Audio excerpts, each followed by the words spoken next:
What age did you begin using drugs? You know, I used them casually growing up, but I wanted to be a tough guy. So at that point in time, tough guys didn't mess with drugs. So I got away from it. I think that's why my mom was okay with me hanging out with those guys, because I wasn't like everybody else getting strung out on drugs and alcohol and stuff like that. So about 27, 28 years old is when I started really doing coke socially, and that's where it led later on in life.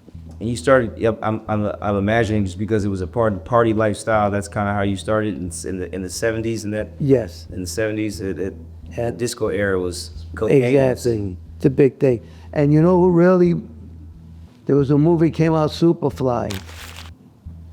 And we went to go watch that, and we thought that was like the coolest movie we ever seen. And that lifestyle just became our lifestyle. So me and a lot of my friends, discos, John Travolta, all those kind of things, Fred is Dead, all that kind of stuff, Cadillac, all that kind of stuff. So that infatuated me with being a mob guy, getting the money to go to these places, picking up girls.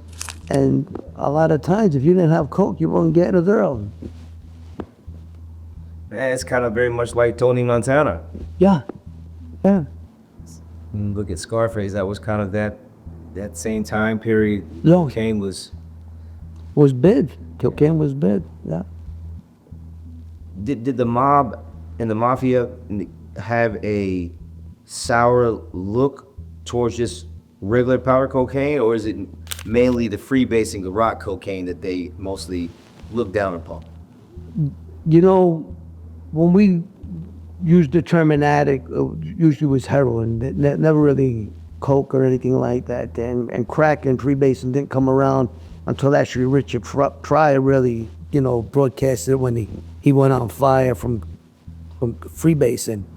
But we didn't look at it that way. But in downtown Manhattan and Mulberry Street in Little Italy, when I was hanging out there, dice games and stuff like that we were doing, a lot of the guys would be doing cocaine. And I just remember this one time I'm working a crap game, and there's this guy coming, really, really sharp-looking dressed guy. I mean, there were quite a few of them, but this guy got my attention. We lost maybe $10,000 in about 15, 20 minutes. And there was no expression on his face. Now I was a gambler. If I lost $20, I was furious. Never mind $10,000. And back in the '70s, that was a lot of money. So he had no expression on his face. After he lost the money, he goes to one of the bosses and said, "Could I send Robert out to my car and get me something?" The guy said, "Yeah." So he gives me keys to his car. It's a brand new spanking Jaguar, beautiful car. And in the back seat's a bag, a brown paper bag. He says, "Just bring it back to me." So I don't open it, nothing like that. Go to his car, bring it, it's just more money. I don't remember if he got the money back. I don't know if he lost all his money. I just don't remember. But I was infatuated with the car and the fact that he was a sharp-looking guy and he could lose that kind of money and didn't really get upset.